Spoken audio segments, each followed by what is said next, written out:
Hello नमस्कार, मी कल्पना आणि तुम्हा सर्वांचं माझ्या ब्लॉगमध्ये स्वागत करते. तर आज आहे गुढीपाडवा, तर तुम्हा सगळ्यांना गुढीपाडव्याच्या शुभेच्छा.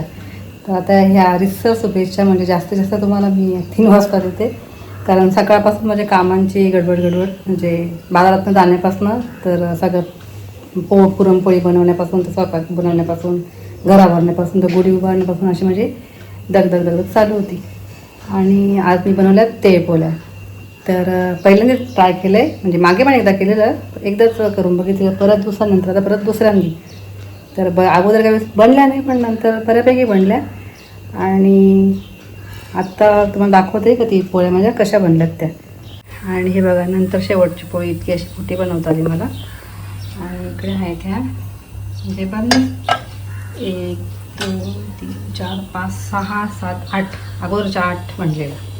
आणि ही एक 9 पोळ्या बनलेल्या आहेत. आणि मला जायचं आहे संध्याकाळी स्वामींच्या केंद्रामध्ये, तर आज पाडवा आहे त्याच्यामुळं. आणि ठरवलं मी काय दर गुरुवारी जात जाईल, आणि आज माझा उपवास आहे. तर बघा, दुपारचे 3 वाजलेत आणि सकाळपासून माझा असा हा पसारा पडलेला आहे. अजून एवढं पुरण बाकी आहे, म्हणजे बनवायचं आहे, काही पोळ्या बनवायच्या आहेत. ते आता मी संध्याकाळी आले ना मग बनवेल मंदिरातून आल्यावर. आणि परत एकदा सांगते का तुम्हा सगळ्यांना गुढीपाडव्याच्या शुभेच्छा.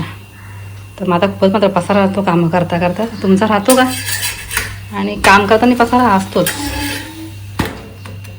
तर आता आपल्या पोळ्या झालेल्या आहेत आणि आता मी थोडा आराम करणार आहे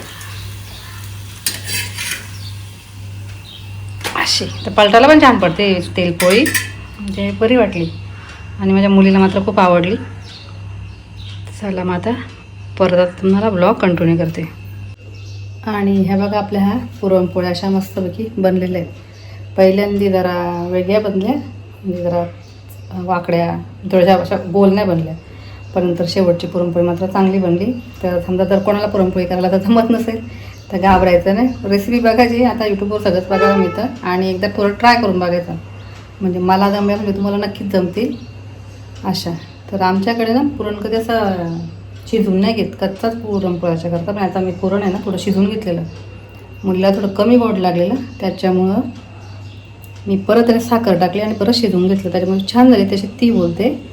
तर तुम्हाला ह्या पोळ्या कशा वाटल्या ते मला नक्कीच कमेंट करून सांगा.